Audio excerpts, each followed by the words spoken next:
Là, il y a une urgence pour l'exécutif à montrer qu'il peut déployer massivement des forces sur le terrain pour essayer de mettre à mal les trafics et d'apporter de la sécurité à la population. Et on entend dans les reportages l'inquiétude des gens qui se demandent si les policiers vont bien rester et s'ils ne vont pas partir après, parce qu'ils ont besoin d'avoir cette protection du service public.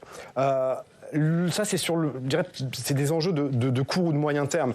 Et puis, il y a aussi des enjeux de plus long terme, et c'est ce que vous évoquiez, savoir comment on fait en sorte que les populations qui sont dans ces quasi-ghettos puissent avoir un avenir meilleur et en dehors du grand banditisme. Ça, c'est une question qui, évidemment, ne se résout pas uniquement avec de la sécurité, mais ça demanderait qu'il y ait une politique globale qui s'en occupe. On peut déplorer que ça ne soit pas exactement le cas aujourd'hui. Et puis après, la question du trafic de stupéfiants ou de la consommation de stupéfiants en elle-même. Gérald Darmanin a coutume de dire qu'il n'y aura pas de vendeurs s'il n'y avait pas d'acheteurs. On peut aussi penser qu'en matière de drogue, c'est plutôt l'offre qui crée sa propre demande.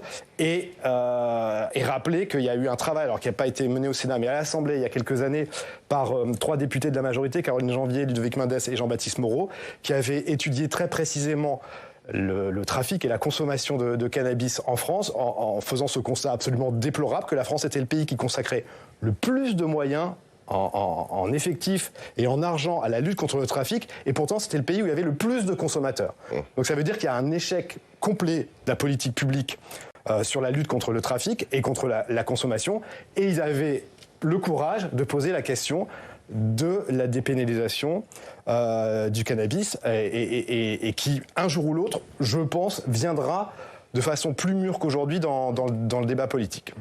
Oui, c'est tout à fait juste. D'ailleurs, il y a une partie des groupes à l'Assemblée nationale, notamment du côté gauche de l'hémicycle, qui propose la dépénalisation du cannabis, qui serait un moyen d'assécher tous ces parcours totalement illicites que fait le cannabis. Et aujourd'hui, ça reste une des principales drogues qui est utilisée. Hein. C'est pas l'héroïne ou la cocaïne, même si la cocaïne il y a de plus en plus de gens qui consomment de la cocaïne, j'ai vu dans les dernières études. Mais après, il y a la question de la répression policière.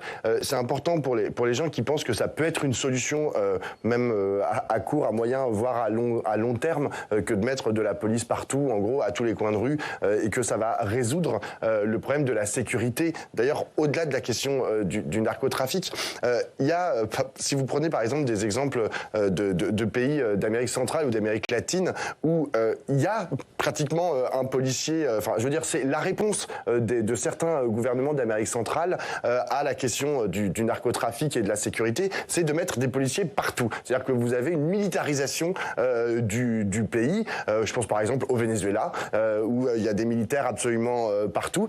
Bien, c'est ultra violent.